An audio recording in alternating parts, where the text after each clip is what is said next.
put up your hand quite clearly, so you can see your own hand as well. So if you would wish to speak, which is very important. Tanya is there, but she's not. So she's actually disappeared for some reason. But she'll be back unless you're there, Tanya?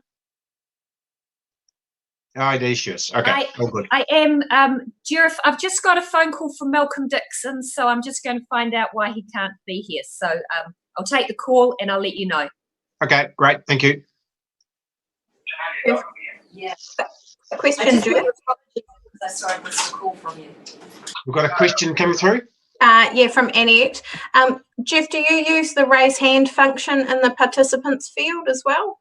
I've got the participants open, so the only thing is whether I can see all the participants. I see your hand now raised.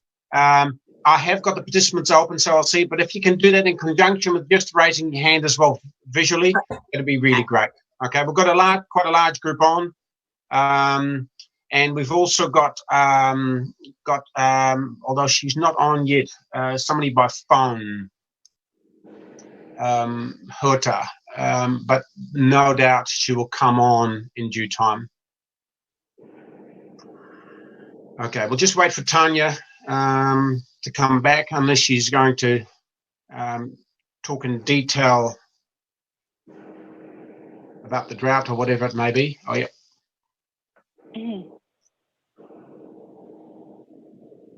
Morena. Morena, how are you? Good, thank you. Good. I didn't know if it was 10 or 11. Sorry. No, you're fine. Absolutely fine. So you're the only one who's on phone. So if you would raise a question or would like to speak, just raise my attention so that I can actually clear the others and you can actually speak. Is that okay? Definitely. Okay, excellent. Good. It's 10. Thank you. That's fine. So we've got Tanya back. We'll make a start. Once again, welcome everyone. It's our first virtual meeting in this forum as Coastal Hazards, but it's definitely not our first Zoom that we actually have held. On Wednesday, we had a 7.5-hour marathon Zoom meeting for the council, and which was a little bit too long. I'm not intending to go that long. Just an hour or so. So we're trying to keep it as short as we can. First of all, also I'd like to say that Coastal Hazards is, as a subcommittee, we're in a difficult situation right now. Simon and Tanya and Chris and myself, we've had a pre-meeting prior to this meeting, and definitely the word pause was being used, and we'll discuss that some more. With the COVID-19 and now also the drought, and I'm very cognizant that today is the 1st of May. And what I've learned for farmers is on the 1st of May, you have a look at your paddocks, you have a look at your grass, and that's the grass you'll have on the 1st of September. And if you've been sneaky, like I have been on my bike, and you've been out into the hill country, there's not a lot of grass there. So it's going to be a tough, hard winter for farmers. And now also, as we talked about before with Tanya, and we've heard from Will Foley, they're now starting to sell their capital stock. That is a serious situation. You know, this is dire, and this won't be just an annual drought. This drought, I suspect, will last up to 2 to 3 years. The economic effects from it. By selling capital stock, you can't breed the numbers back, so it's going to be quite difficult. And unfortunately, that breeding stock can't be sold elsewhere because there's no feed elsewhere either. So they're going to the works, and that means that they're actually going to be taken out of the breeding cycle. So this is actually very serious, and we need to be aware of that, and also the decisions we make as councillors as well.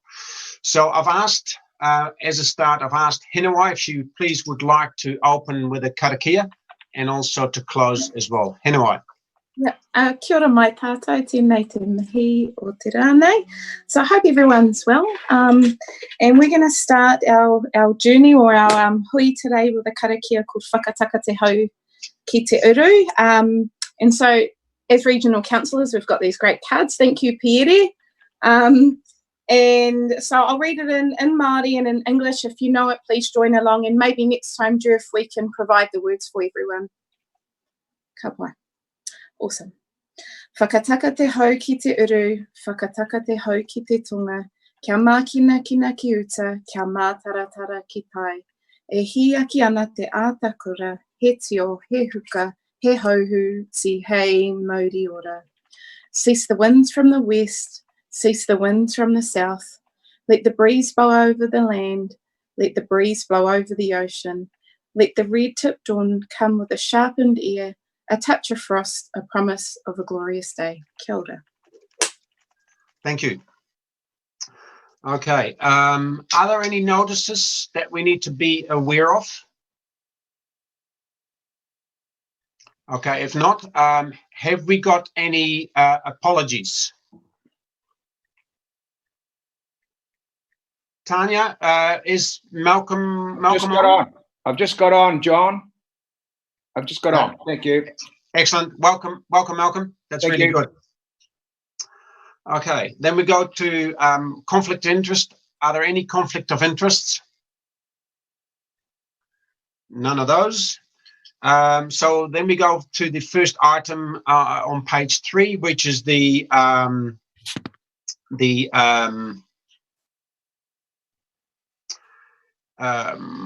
wait on, just coming back to it. Item 3, which is call for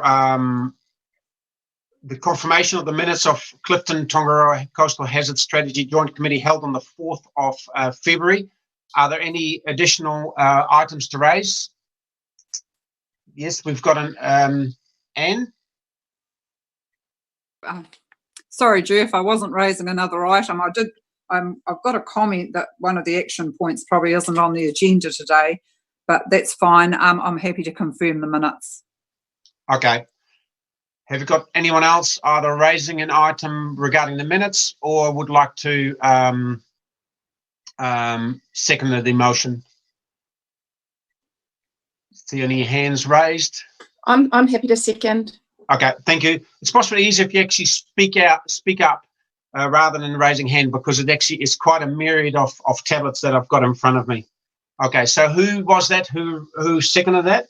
Hiniwai Ormsby. Thank you, Hiniwai. That just for note taking, that we know who's actually raised and seconded. Thank you very much. All those in favour say aye. Aye. Thank you. Excellent. Okay, then we move to call for items on business not on the agenda. Are there any? Okay, there is none, which is great. Then we go to decision items, and that's item number 9. I can speak to those, Chair, if you like. Yes, please. So I'll just take those through, but I noticed, Anne, you mentioned an item that's missing from this. Did you want to mention that now? Oh, sorry, Simon. It was just the options for appointment of independent chair was noted on the minutes as being brought onto this agenda this time, but it hasn't actually been put on the agenda. I don't know. I don't think it's probably important, but it was just noted as an action. Thank you. Thank you. I can talk to that. It actually is our first item on the actions list. So on that item 1, I'm on page 7 of the agenda for the actions. We did have a pre-meeting with the chair and co-chairs about this independent chair idea, and it was agreed that we would defer that for now, likely to our next meeting, given how full the agenda and workshop is for today. So that's been put off to the next one. In terms of item 2, paper on a contributory fund, that'll be discussed in the workshop following today's full meeting. In terms of item 3, the draft funding deed, that has been pre-circulated, and again, if there are questions on that, we can tackle those in the workshop component. Item 4, the briefing with all councillors from all partner councils. You'll be aware that that workshop was booked for the 3rd of March, but was postponed due to a bereavement, and we have yet to reschedule that. So again, keen to discuss that perhaps in the workshop component as to whether we can hold that workshop in the current situation. Item 5, you requested a 1-pager, I guess, with some key points on the project to help you as councillors respond to questions. That's something we have drafted up, but apologies, I haven't completed that yet. So that's a work in progress, and we'll get that out to you following today's meeting. If I go to the actions from the 3rd of September Joint Committee meeting, the assessment panel supplementary recommendations, those letters went to the CEs from each partner council just before Christmas, and a bunch of work is now happening to respond to those recommendations from the panel. We haven't chased those further in the current context of COVID, but a bunch of work is underway. I can talk to that more if there are questions about it. The coastal projects update. The Port of Napier have said they're more than happy to come and speak to you all and provide an update on the port expansion project. Again, given how full today's agenda was, we've deferred them to the August meeting, but I guess the key message is they're very happy to come and talk to you and update you on where things are up to. And the last item there, item 8 from our March meeting last year, we have invited Dave Cull and James Shaw to attend one of these meetings, but have put that off for various reasons. So that's just an on hold item until advised otherwise. That's the update, Chair. Happy to take any questions. Are there any questions?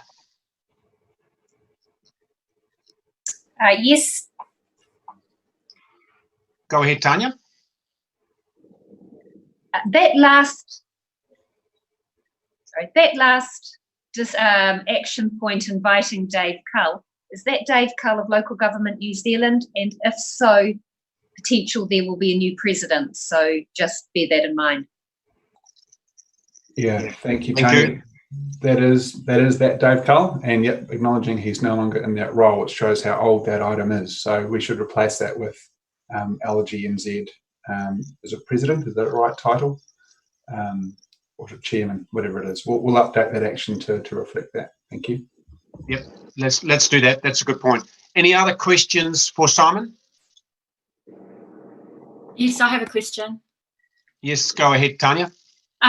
Simon, could you please ask whoever's coming from the port to also provide an update on what's happening with this artificial reef?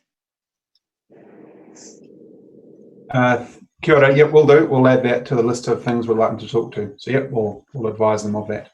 Thank you. Thank you. Any other comments, questions? Okay, that's great. So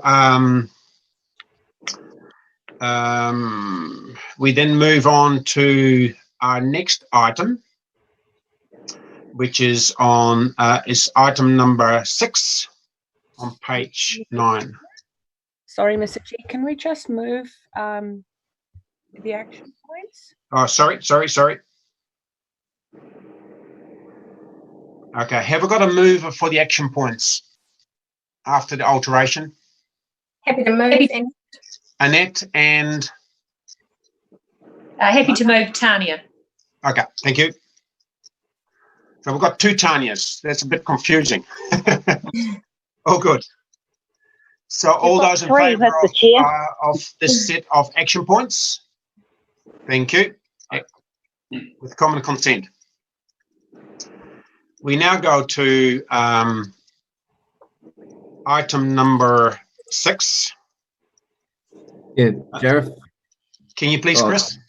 Yep, so I'll just take you through this briefly. So just a reminder, back on the 4th of February, it was noted that the Hawke's Bay Regional Council and Hastings District Council had yet to appoint alternates.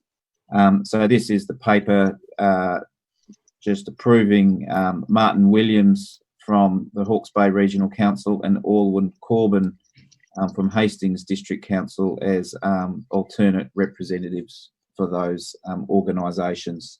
And the Napier alternate had already been nominated, which was Nigel Simpson. Happy to move, Chair. Okay, got a second? And as a seconder, all those in favour say aye, or thumbs up for that matter. Aye. Thank you. Okay, that was quick. We'll go to item number 7, current coastal projects items. Is that you, Simon, that will take us through that? So this is a verbal update, Jareth. So we have members of TAG in the audience, and so maybe if you could just take us through 1.1 to 1.5, and TAG representatives will give a verbal update. Okay, that's great. So 1.1, who will be starting off?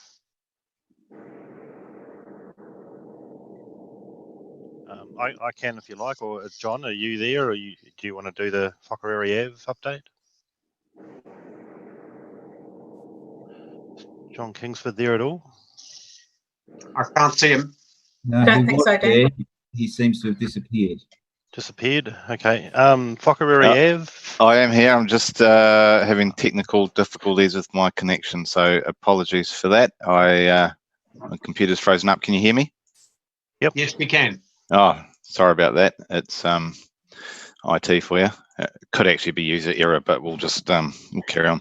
So Whakarere Ave update. We did have a paper go to council recently. Can't actually recall the exact date, whereby latest results of consultation with residents along Whakarere Ave were presented to council,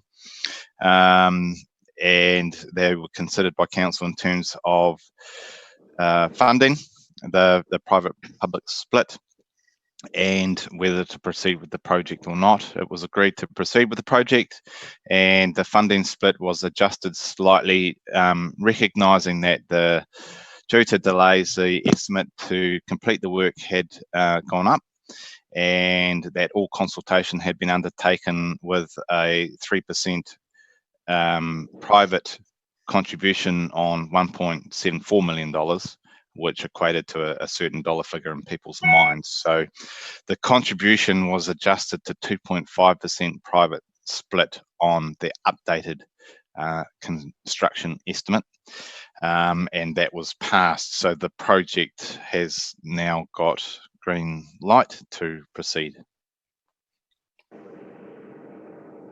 Great. Any questions for John or Dean? Yes, please, Jeff. Yes, Hanoi. Thank you for that. When you say private percentage, can you just explain it a bit further? Who does that entail? That's a very good question. Thank you for that, and I'll do my best to summarise that. When the project was considered to go ahead in line with the practices promoted through the Coastal Hazards Strategy, the public-private split was considered in terms of any private parties that would deem to benefit from the project. That applies to the seaward residents on Whakarere Ave, which is about a dozen projects, give or take. And so it was recognised that there would be quite some benefit to those properties as a result of the project, and that perhaps they should be considered to contribute towards the construction cost. That was debated by elected members at Napier City Council, and recognising that there were potentially some exacerbators to the situation of erosion there at the south end of West Shore that couldn't be rated for those potential effects of the exacerbation. The split was arrived at around 3%. Now that exacerbator was perceived to be the Port of Napier with their shipping channel that, depending on which science you look at, either did or didn't contribute to the erosion at West Shore. And obviously we can't rate against the port for a contribution there. So it was deemed that that should come from a general rate across the public, and that private residents shouldn't be made to fund that element of it.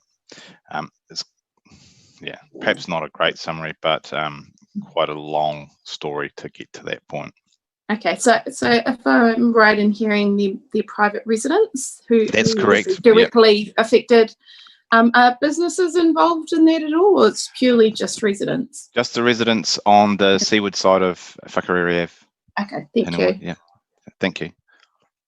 If I could just add a couple of quick things. So just in front of those private residents, there is a public reserve, And as part of the rock revetment wall, there will be public access provided and formalising that access. And the other point to note is that proposal to proceed with the work and the funding split is part of the consultation on the annual plan. Thanks, Dan. Any other questions on 1.1? Yes, Tanya. Now, there are 3 Tanyas online, so you'll probably need to be aware of that. Welcome to the other 2 girls. Just interested, what was the total cost of the whole project? About? Thanks, Tanya. Through you, Chairman. The total construction estimate now is sitting at 2.2 million.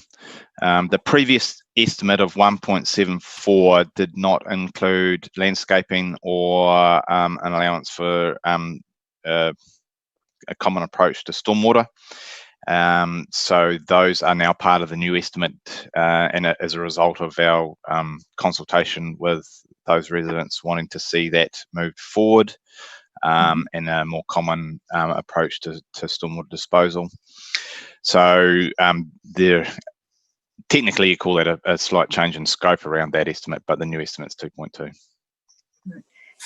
And one follow-up question, if I may, Mr. Yes, Chair. you do.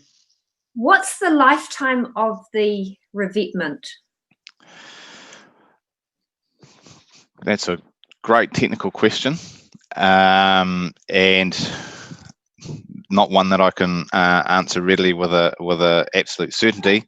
But I'd imagine you're probably looking at a life of about 50 years, but it is dependent on the rate of sea level rise and the degree or severity of any storms that might come in.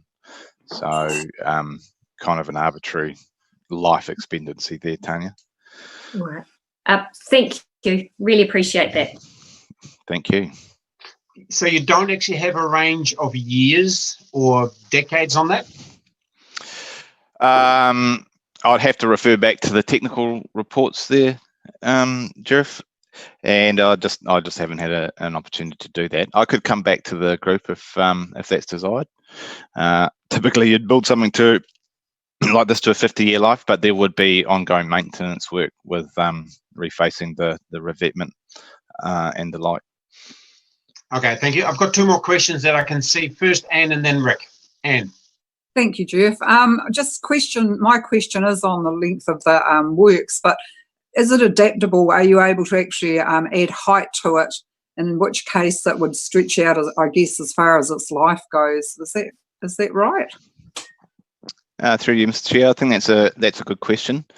The height of the wall, the consented solution was a compromise as a result of submissions against the resource consent. So part of that compromise solution or collaborative solution was about the height and residents not wanting their view interrupted or perhaps changed due to the height of a wall. So I would imagine that if the need arose to raise the height of that wall as a result of sea level rise or an increased severity of storms, that would have to go through a consenting process to do that. But certainly I would imagine that is an opportunity going forward. Thank you. Thank you. Rick Barker? Yes, I want to come back to the analysis which derives the portion of costs between public and private, between general rate and targeted rate. I thought that little presentation was said that because the finger was pointed at the wharf and the port and things that they had been doing, and because you couldn't rate the port, therefore it had to be a general rate. It just seems to me to be a pretty woolly process. So are we going to give some serious thought as to how we could determine a robust process for determining public, private, targeted, general rate issues? Because I can see all the way through this, everybody's going to say someone else should pay, and that's going to be our biggest issue. If we don't start work on this somewhere, we're not going to get this thing resolved. I think it's a critical issue of this. Absolutely fundamental. Through you, Mr. Chair, I can probably answer part of that.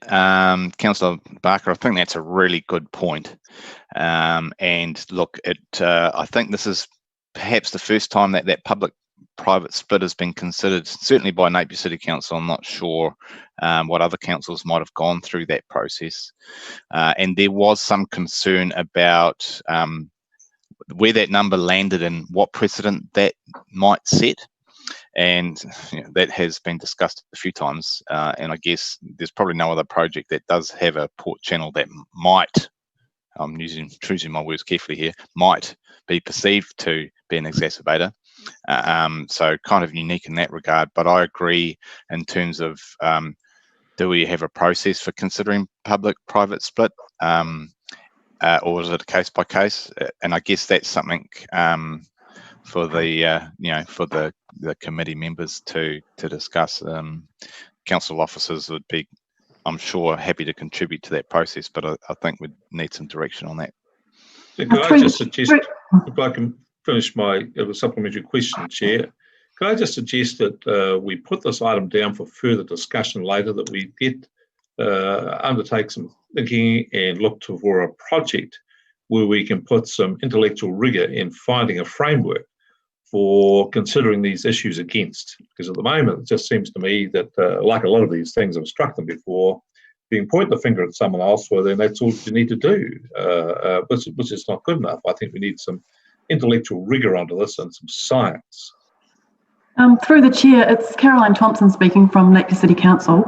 I'd just like to point out that when we went through this process to determine the public-private split, we did follow Section 101 of the Local Government Act, where you have to consider who benefits, who pays, and who, if there are any exacerbators. So we did follow a robust process. I understand how it can be open to interpretation, and a lot of the decisions you come to are relatively arbitrary. But just to assure you that we did follow a robust process to end up at that public-private split. Okay, so I've just got one more hand up, Rick, but your proposal is still on the table and we shouldn't leave it there. We should actually conclude that. So possibly, Tanya, you'll have another comment on that? Yes. Tanya, so, within Hastings District Council, I can think of two coastal protections that are funded differently again, but based on the same framework of Section 101. And we've got the Waimarama Sea Wall and we have the Clifton Revetment Wall. And they both have another split and another mix of private-public. They don't have the exacerbated pays thread running through them like our whakarere could have. But Rick, you're right, it's worth exploring. And if we're going to have 2 or 3 different TAs in the space, we're probably going to end up with 2 or 3 different ways of doing it, if not more. So really worthwhile a discussion. We have discussed it many times in the past, and each project will potentially have its own unique balance. Well, thank you. Rick Barker. Thank you for that, Tanya. I agree with you. I have been through this discussion in council before on the public-private split, and I have we've measured things against the Local Government Act framework, and I have to say to you that, in my opinion, it's just not up to the job. It's not designed for the stuff, and it's incredibly subjective, and it's certainly not up to the job where we have 3 councils and these sorts of complex problems. So I think we need to have a much better framework worked up, and as I say, with some intellectual rigour, science and some maths built behind it, because most of it is just guesswork by councillors, actually, if I put it down to them honestly. Chris, you had your hand up. Yeah, look, I just wanted to point out that the project has done some work around recommended splits for different types of infrastructure. Now, Simon may be able to elaborate a little bit on that, but we can certainly circulate or remind everyone where that information is contained. So that was a preliminary starting point, and I believe that's the starting point that Napier began with, and then through their negotiations and discussions, they ended up in a different place. Yeah. Okay, I think that's a good suggestion. So, Simon, you got anything to add to that, please? Yeah, just one thing. Thank you, Chair. A couple of things. One is we do have those preliminary start points for potential public-private splits for each type of structure and each unit along the coast. There was a very initial attempt by the TAG group. It was used in the early days to work out a potential way of considering affordability for different options. That actual decision is a key part of the funding work stream and is in part of our list of things to get through. Our current approach is to work through initially the funding model for how these things might be paid for, and then go through down to the detail of, for each structure, how you might then split that cost. But for example, until we know whether or not the structures will be funded by one entity or multiple councils, it's a bit difficult to go to the next step of working through that public-private split discussion. So it's on the program, but we haven't quite got there yet, as we've been tuning away on the funding model side of things. Okay, so could we say this is work in progress, and we'll keep on the agenda to discuss until there's more information available? Would you be happy with that, Rick? Mate, I'll call you back. Well, I'd make two suggestions we could do here. One is we could ask, let's face it, we pay a lot of money to local government New Zealand, for local government New Zealand to come back with some paperwork for us. The second thing is that we've got a public policy program running at Victoria University. We could go and ask them if they've got any research papers that would be helpful in this and get them to do a project on that. We need to have some pretty solid thinking on this, because again, let's come back to my personal experience about this, is we get numbers, 70-30, 60-40, and it's just how people kind of feel at the time. I've always come away with a feeling really uneasy that it's just simply judgment. There's not a lot of measure in this. And I think this is going to be such big numbers, so widespread, we're going to have robust systems. Simon. Oh, just one thing I should mention. You'll recall that earlier this year, Ministry for the Environment produced a case study on this program and the challenges we're having at the implementation phase. And this exact topic was one of the things they identified about the need for some more guidance on how these splits can be determined. And I agree with Councillor Barker, it's a very tricky and subjective process right now, and I agree not well suited to coastal processes. So an example of that is, if we were to determine the public-private split for a managed retreat response, how might you do that? Who benefits from a retreat scenario, and how might you assign the costs? So there are some gaps. MFE has identified that, and it's with the government now. And perhaps Chris might add to that later on in the presentation about his conversations on that front. But I agree, it's a reasonably large question mark of that at this stage. Okay, thank you very much. We should draw this discussion to a close. Maybe we can bring it up again in the workshop, but definitely this is on the radar. Thank you very much for raising that, Rick. Mark Clues, could you please mute your microphone, please? Or do you want me to talk to this item? No, if you can just please mute your microphone. Noise. Thank you. Okay. Then we go to point 1.2 for the extended consent area for sand deposit West Shore. Who will report on that? Yeah, so Craig can give us an update on that consent. Yep, I think that'll be me if I'm talking to everybody right now. Yep, we can hear you. Okay, great. So just a quick reminder: the Port of Napier, through their wharf development, has a MOU to deposit sand at West Shore. They have a consented area. As part of the strategy, one of the options was to deposit sand all the way along West Shore. We're just trying to extend the consent to the south. There was some restrictions on the original consent, had to be 750 meters away from Rangatira Reef. So we're trying to inch towards that reef if we can. We had an ecological study of it, and the ecological study said the results were like the impact of putting sand closer to that reef would be less than minor. We're in the process now of discussing it with the appropriate iwi. So Jose has been talking to Piri and figuring out who really we should talk to about it to make sure that people are in agreement. Unfortunately, now with the sort of COVID stuff, that's been put on hold. So the being able to talk to the appropriate groups is harder and harder right now. So maybe when we get back to level 2, we'll restart that. That's about it. Any questions? You've got a question. Yeah, thank you for that. Maybe this could be directed to Pierre if he's still online, and who he started those conversations with in terms of tangata whenua groups. Pierre, you're online? He is there. Oh yeah, he's just unmuted himself. Yeah. You've got the floor, Pierre. Kia ora Heneway and Craig. Those discussions directly with tangata whenua groups haven't started yet. The initial part, working with Craig and the team, were about mapping who we should be talking with. But no, we haven't started those conversations as yet.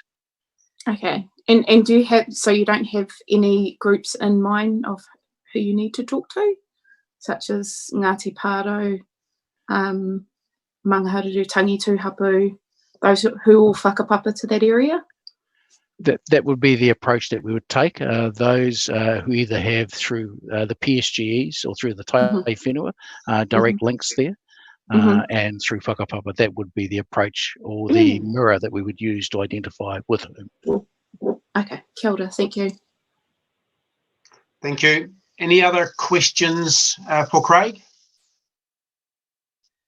If not, then we'll move on to 1.3, Hamoana 21, although it's now called Hamoana 18, I understand. Who's reporting on that one? So that's the one I was prepared to talk to. Just trying to manage between different screens. So as you point out, it's now 18 because it excludes number 1 and 5 Clifton Road, because that's part of the Cape View project, which we'll talk about next.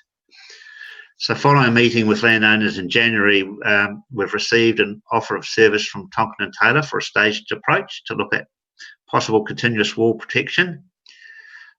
So that's been sort of talked through the consenting process with the staff at Regional Council, and it's now with Tonkin and Taylor and the Hastings District Council to provide a short report on those protection options for those landowners to consider, decide what they want to do with that, and part of that will be some further wall and alignment detail. So that's likely to be done next month, all things being going well. Just on the Cape View corner, again, we've received an offer of service from Tonkin and Taylor to progress the detailed design and consent requirements in accordance with the agreement that they had with the landowners in January. So the design details being refined for discussion with 2 of those affected landowners, Coltart and Dock, to agree a way forward. So there's been a consent and planning advisor appointed, but I can't tell you who that is at the moment. I don't have that detail. And again, those consenting approaches have been talked through with the staff at the Regional Council. So kind of hoping to lodge that in the next month or so. We have been impacted by the COVID lockdown on that, but kind of hoping we'll get a consent by the middle of the year and start constructing in the new financial year, subject to budget provision surviving, of course, and making it through that annual plan process. I'll just hold there and we'll come to Whirinaki after that if you like. I do my best to answer questions. Anne, question from you. Yeah, question from me. Well, it's really a confirmation. So my understanding is that the corner at the Cape View corner will be mostly funded by council because it's a protecting council asset, but the 2 private landowners will contribute, whereas the wall in front of the H18 will be probably the opposite. Is that correct, Mark? Yeah, that would be my understanding, Anne. I couldn't say that categorically at this stage. Graham Hanson, who members will be familiar with as a previous reporting into this committee, is looking after that project for council. So I just got some written notes here, but that's my understanding in a general sense. Yeah, thank you. Thank you. Any other questions or remarks regarding either of those two projects? Although they almost seem to be the one project. Okay, Yes. if not, then we go to 1.5, Whirinaki. Yeah, so staff, and that's Graham again, Tonkin and Taylor had met with the local landowner representative had raised this with us, who was one of our panel members, and discussed those issues. Tonkin and Taylor provide an offer of service, which we're considering, to review the sort of the cross sections information that you have, looking at the erosion trends and the significance. That's largely complete, as I understand it. And then there's going to be probably a bit of detail around a modest bank protection and planting option at this stage, sort of like a hold option for locals to consider, and hopefully that'll be completed within the next month as well. So overall, things are moving along. We seem to be taxing Tonkin and Taylor a little bit with these 3 projects, plus they're also working for us on the managed retreat option, which we'll talk about later. Okay, hopefully we're getting a good discount from them after all the work that we're giving them. Chris, job for you. Okay, are there any other questions on that particular one or any of the others that we have discussed just now? I don't see any raised hands.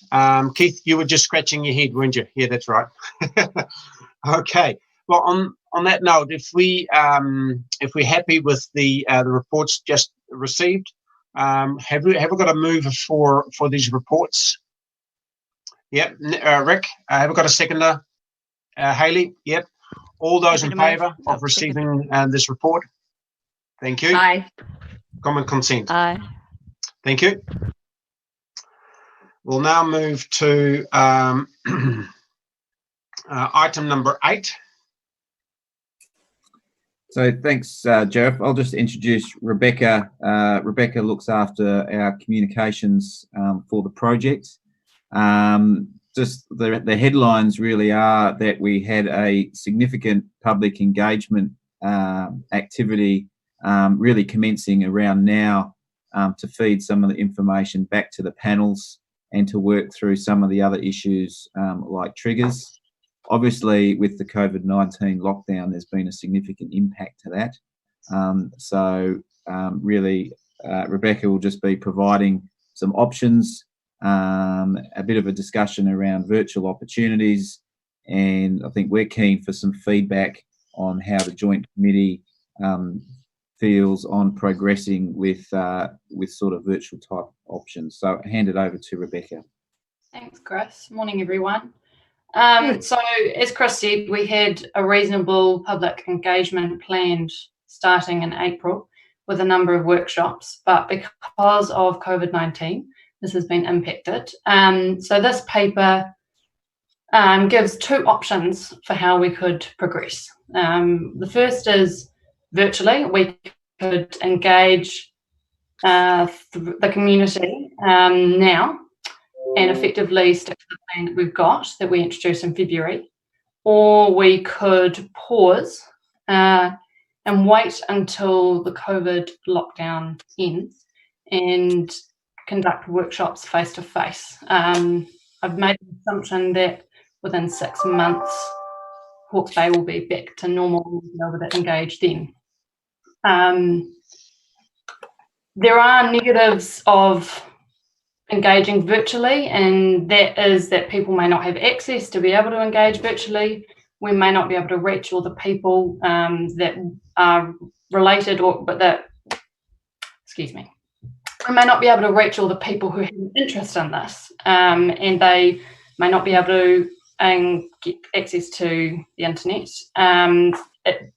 The benefits of it are that it allows the strategy to progress. It is more cost effective, it's cheaper than engaging face-to-face, but I don't think that should be something we focus on.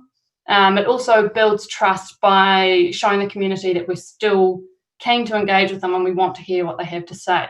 The benefits of face-to-face engagement, I think, are stronger than that of virtual, because while it does delay our engagement, the engagement we will have will be more comprehensive and it'll be deeper. So I can run you through the potential engagement options at the different COVID levels. So at level 3, we can engage virtually with the community, but as I said, it may not result in the desired level of community engagement. At level 2, we are able to engage in person with the community, but social distancing rules will still apply, as will other restrictions, which could actually could still limit the level of community engagement. At level 1, we're able to meaningfully engage with no restrictions. So based on the impact restrictions, will have on the meaningfulness of the engagement, we think it might be best to undertake an integrated approach. So instead of just doing one or the other, engage lightly virtually now to show the community that we're wanting to engage and to get in touch with them and make sure we've got the right people that we need to be speaking to. But wait to do a comprehensive engagement until we're at alert level 1. But that is something that we'd like to hear from you on and what your thoughts are. Rick, can I just have since you bring civil to civil defence, are we saying that alert level 1 could be 6 months away? Is there any idea? Just give us a little bit of a steer. You may not be able to, but I just would like to know. And that helps, I think, the discussion. Can I just start by saying, Chair, that predictions are always difficult, particularly when they're about the past. The problem you're asking me there is to make a prediction about the future. Can I say that about this, the indications we have from the PM and others is that we're likely to be in level 3 for a short time. So most people have interpreted that to be 2 weeks, 3 weeks at the max, and we're down to level 3. It then depends entirely on the behaviour of New Zealanders and the behaviour of the virus, over which we don't know control. So I just think you should take a conservative view and say that we will be in level 3 for maybe a month or 2. But however, I don't know that that's necessary for this decision. I would have thought the blended option put forward is the most sensible. I think that a number of people will find it easier to engage electronically in the virtual world because that's what they prefer. They don't have to go out for a meeting. But for those who wish to have a meeting, well, we can do the face-to-face thing with the terms of what we've got. I like the idea of proceeding with the virtual now. It tells everybody we're on the job and we haven't stopped.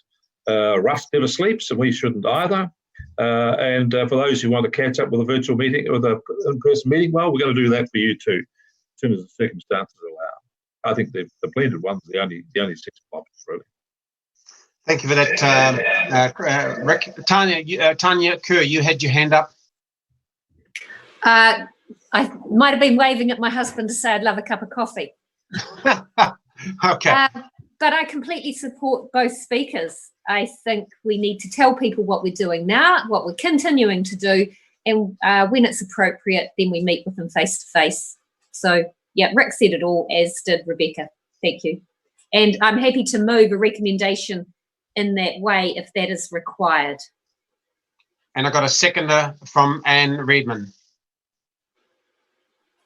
Okay, any further discussions on this? Anyone feels Henaway? Yeah, I just want to ask Rebecca, we've now put a third option in front of you. So I'd like to hear from you how realistic that is in achieving a blended option. Yeah, that's very realistic. So we can update the communications plan if you endorse the integrated approach, and we can start virtually engaging in May. So yesterday we sent out the Coastal Hazards quarterly newsletter, and in it we did ask the question, how would you like to be engaged with? Let us know. So we can go directly now to the panel members and we can ask them that question in May, and we can do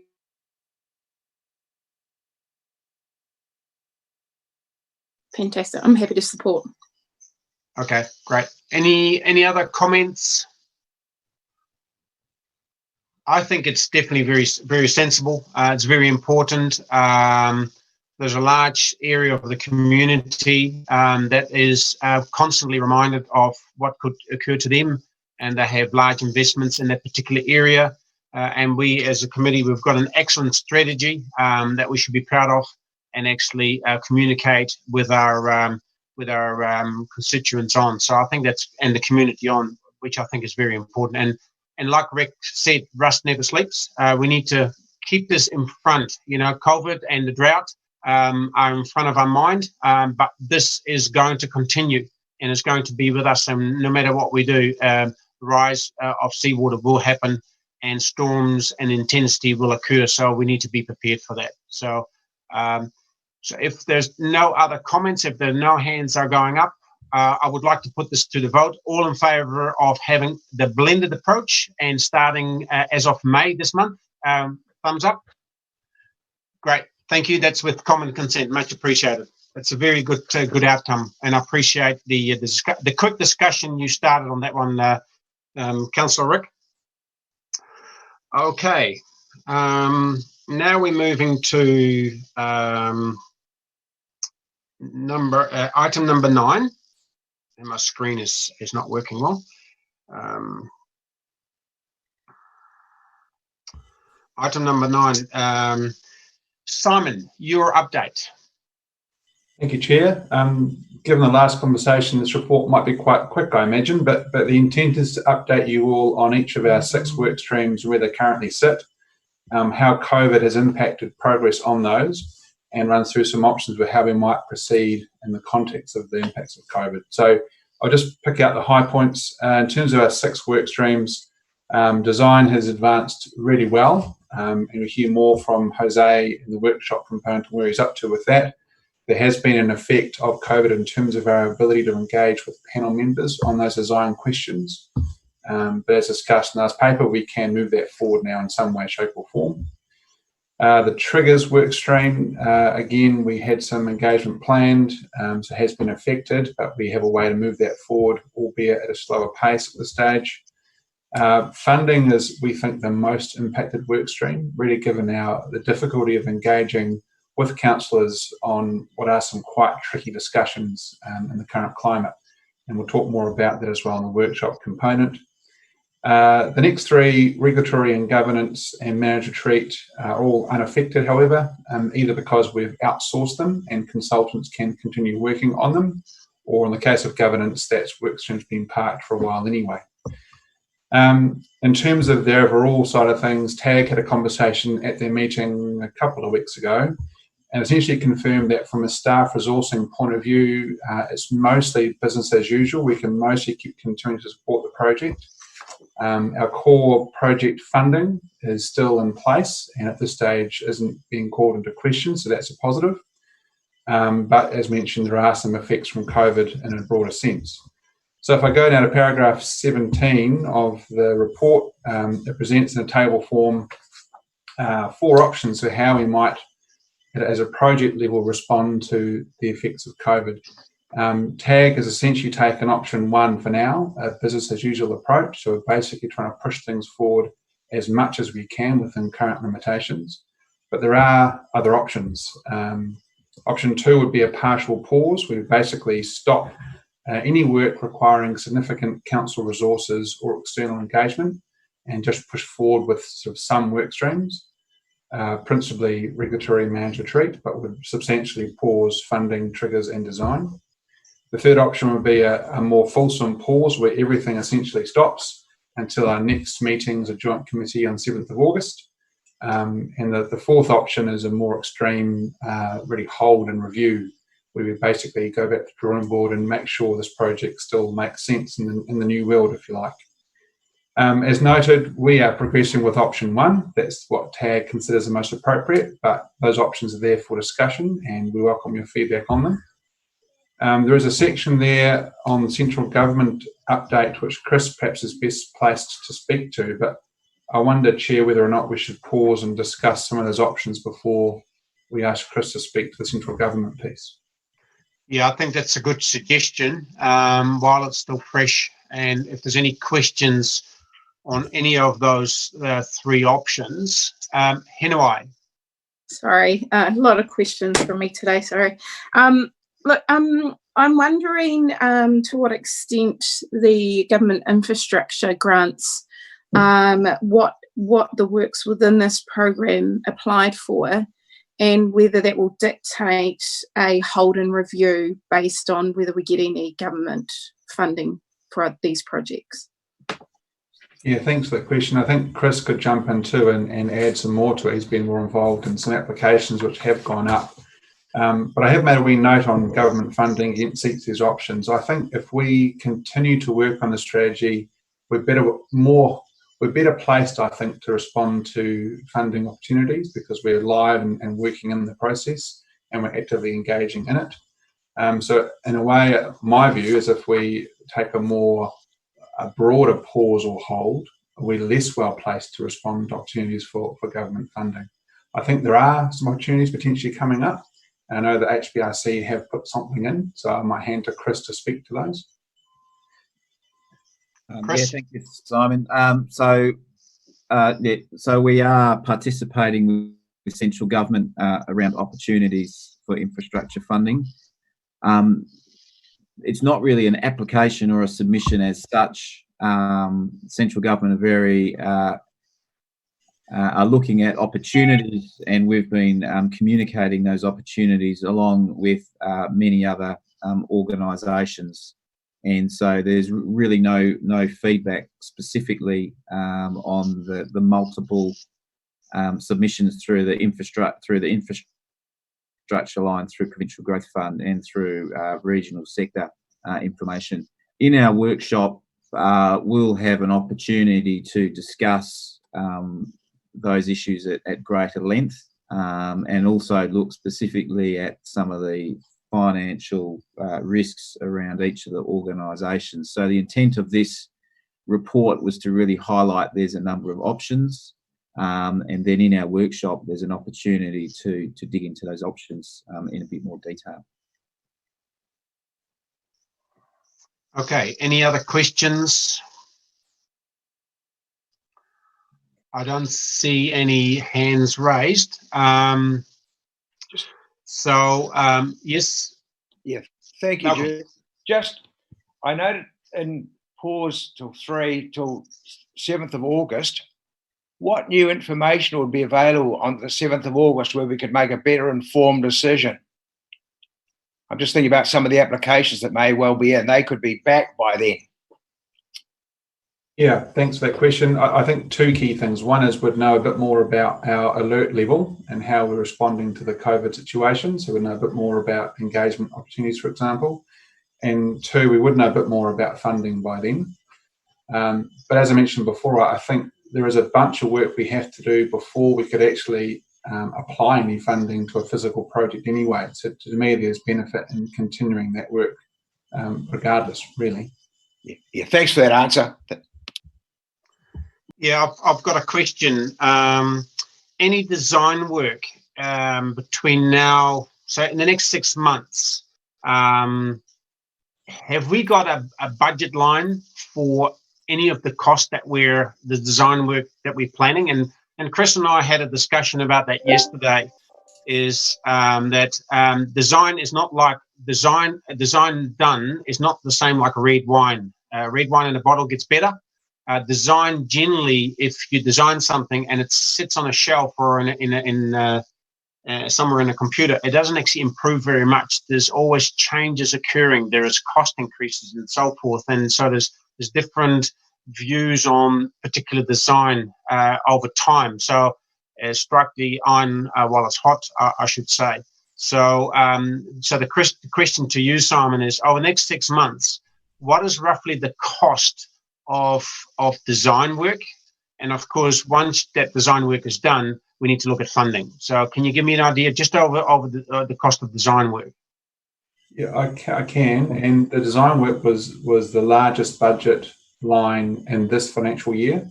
I think we had 150,000 dedicated towards it. And that has been almost spent now. So that's been our largest single line item throughout this year. So a lot of that work has been done through HBRC's team with some support from external consultants as well. And we expect that to be substantially complete for the purposes of this phase of the work over the coming months. Okay, great. Good Yeah, answer.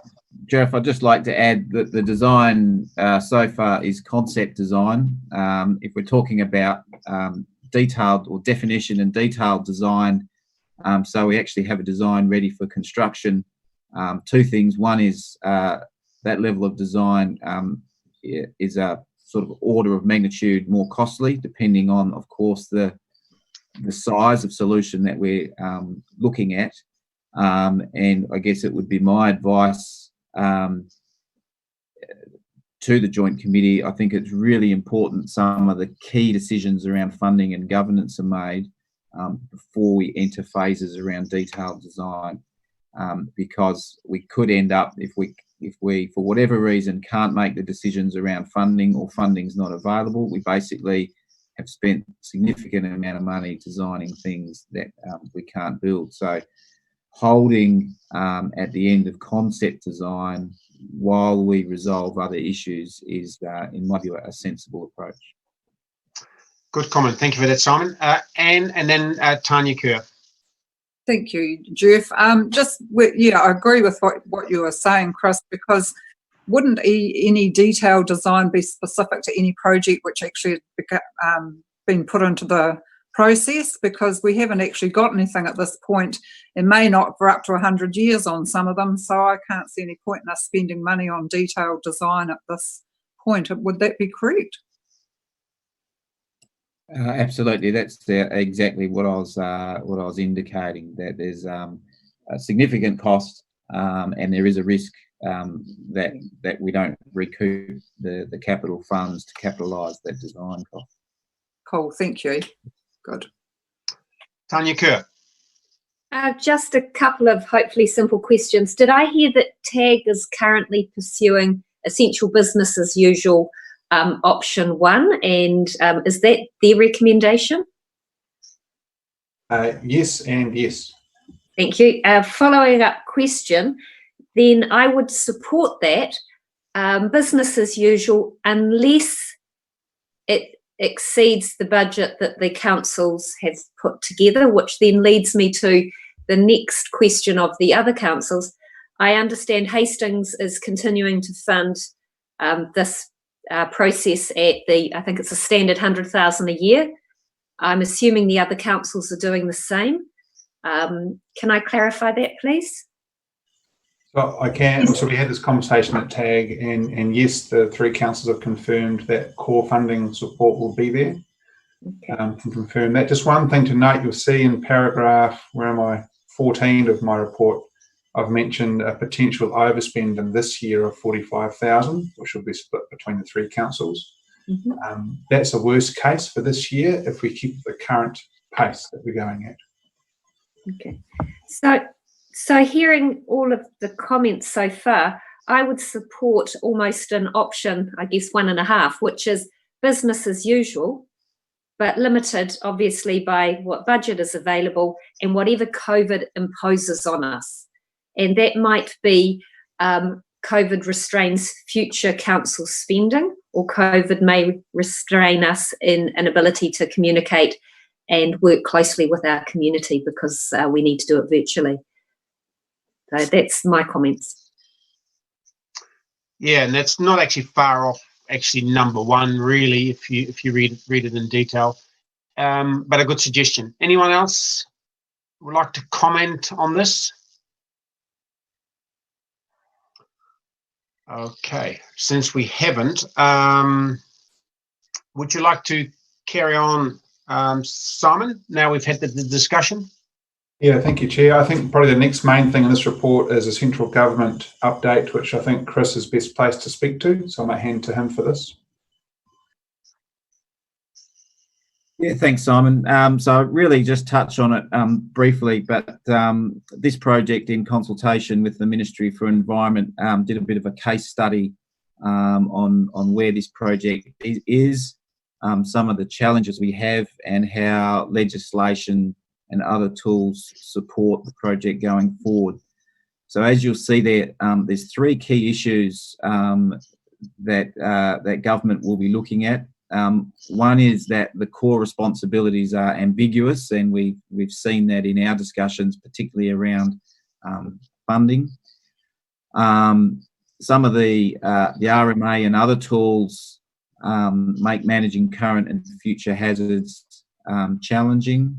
And as we've been discussing earlier, there's a lack of agreed approach and principles for sharing costs, which is why we get into quite lengthy discussions around private and public contribution, exacerbated contribution, etc. So I sat in front of the RMA review panel just before COVID-19 sort of outbreak hit, and I was really pleased actually with that opportunity. It was very obvious to me that the full panel had read the report in detail and had a high level of interest in our project, in our challenges. So I really felt that was a good opportunity to air those issues in front of the RMA review committee. We haven't had any follow-up since then, and I think as things settle down a bit, we've all been very busy over the last 5 weeks. As things settle down, we'll follow up with MFE and look at where we can participate further and how some of those issues are being progressed through government, and we can bring back some further updates on those key issues. Thank you. Any questions from Chris in regarding to his engagement with Central? I have got one, Chris. Number 23. Can you explain that a little bit more, what that looks like? Increased level of engagement. Well, yeah, all that's saying is really that Simon and I have had a number of engagements with central government. Some of them are really just a discussion, and perhaps we come away feeling not much is going to happen as a result of that discussion. The pleasing thing about this is central government are looking at it very closely. They seem to have an appetite to assist, and there's activities like the RMA review occurring that are opportunities for some direct assistance. So we really feel that the increased level of engagement, particularly with MFE, is really useful in pushing our project forward. So that's the purpose of that paragraph. Okay, and you've got some key people within central government that you believe you can work with, and actually who are able to actually, I wouldn't say move mountains, but are listening to our situation, being ahead of the pack, so to speak. Yeah, look, absolutely. So particularly in MFE, and there's another couple as well through the can't just recall. So there was a major review of local government funding and financing. So some of the key staff involved in that review are also closely interested in the work that we're doing here. Okay, great, excellent. Any other questions for, yes, Rick?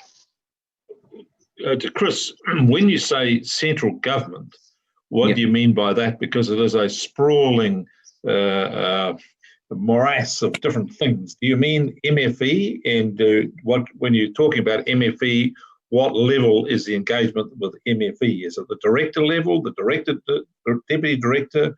What are we talking about here? So our engagement at the moment is mainly through MFE. Simon and I have, visited multiple representatives of Treasury, MFE, representative organisations of the insurance industry, which is not central government. So we are interacting at an officer level. Certainly the director level is involved at MFE, but that would be our key contact at the moment.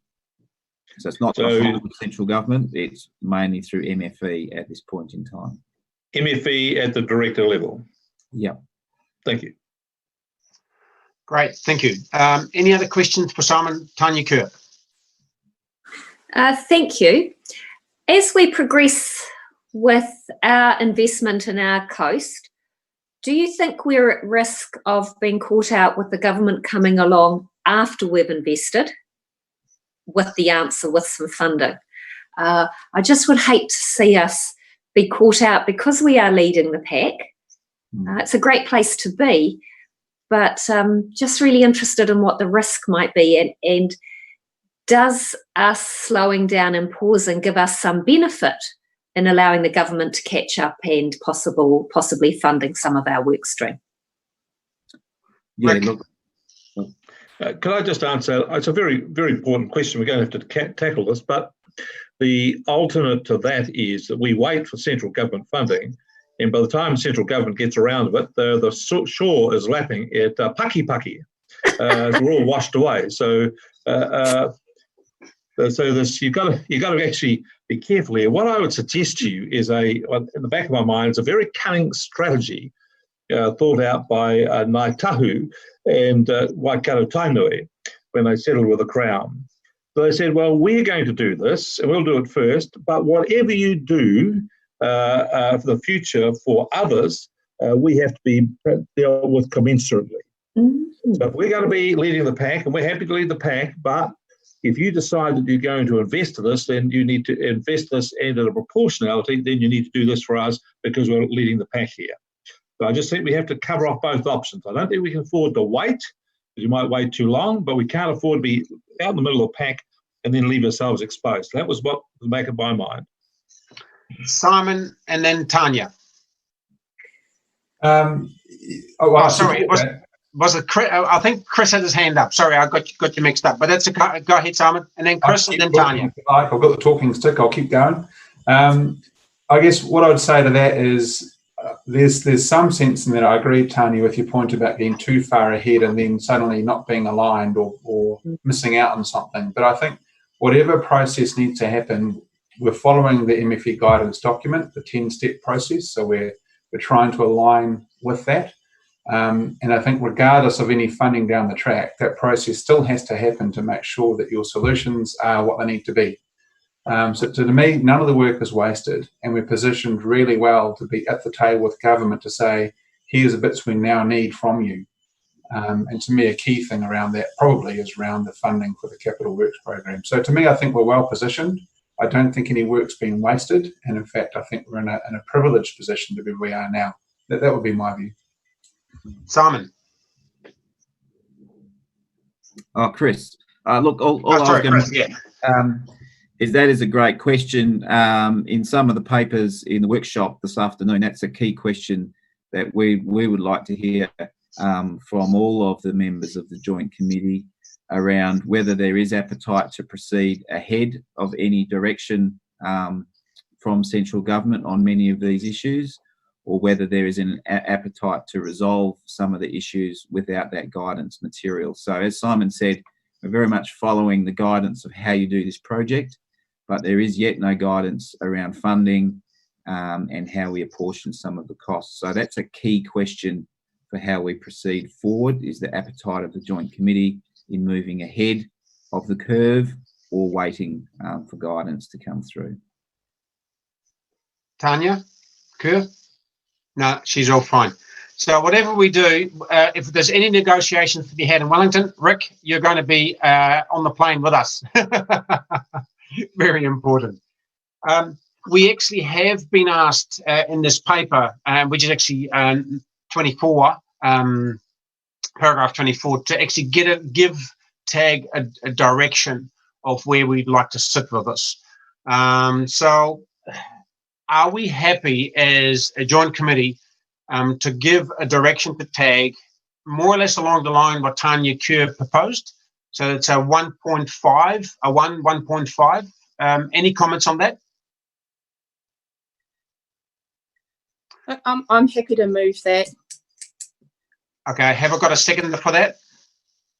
Yep, I've got Rick Barker. So all in favour of us giving TAG a direction that we would like to have a semi business as usual semi pause or 1.5. I don't know how you write this up, but we know exactly what we're talking about. And all those in favour say aye. Thumbs up. Great. Thank you. Aye. That's really good. Thank you very much for that. Simon and Chris, you're happy with that? You know what level of support you've got from us in this particular area? I might just ask a clarifying question if I can, Chair, so that I'm clear about the distinction between 1 and 1.5. Are we saying it's essentially 1, but with an overlay of sticking within our budget? Is that essentially what we're saying? That's how I understand it. Tanya, That's what I wanted to move, because if you come back to the councils with a huge blowout, not many councillors are going to be happy with that. So sticking with the budget, absolutely, but carrying on as much as you can. Okay, thank you. So further clarifying, so we're predicting the moment to be over by 45,000. You would expect us to zero that out and make sure within our total budget for the year, for example. Yeah, and you made some comments at our tag meeting that there will possibly be some give and take, and that you'll get pretty close to the to the zero budget anyway. That's right. That's what I'm expecting. Yeah. Okay, Tanya, Kerr?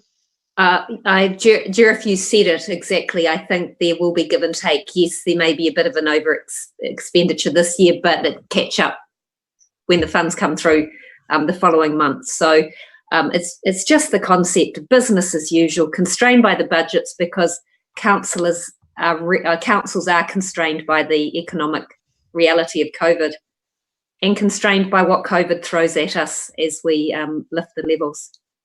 Yeah, but thank you for clarifying. All understood. Thank you. Okay, excellent. Yeah, nothing needs to be said on that. So on that basis, can we then move that we accept this report? I've got Rick is moving. Yes, Tanya okay. is shaking her hand, or Annette. We'll take Annette for this time as a seconder. Don't need to speak on this, I understand. No. Okay. All in favour, say aye. Thumbs up. That's good. Excellent. Apart from the last moment, we're already over time, is item number, there's no discussion items that are not on the agenda. Don't need to discuss anything. I don't see anyone, Annette or Tanya Kerr, nothing that we need to raise from your point of view, being the deputies. Okay, No, excellent. On that, Annette? No, thank you. Okay, good. Thank you. On that note, thank you very much. Sorry that we've gone a little bit over time. Hopefully it's been helpful as a subcommittee, although we're meeting virtually, that we have a better understanding of where we are at with coastal hazards as a joint committee. And once again, I want to thank Chris and Simon for the good work that you continue to do on this project, which is actually very important. So before we close, I would like to ask Hinawai if you can close off with a karakia, please. Kia ora tātou. I'll finish us off with kia tau. Kia tau, kia tātou katoa, te atawhai o tō tātou ariki a ihu karaiti, me te aroha o te atua, me te whiwhinga tahitanga ki te wairua tapu, ake, amene. Amene. Kia ora. Thank you very much. Thank you very much, everyone. Now we've got a workshop following from this.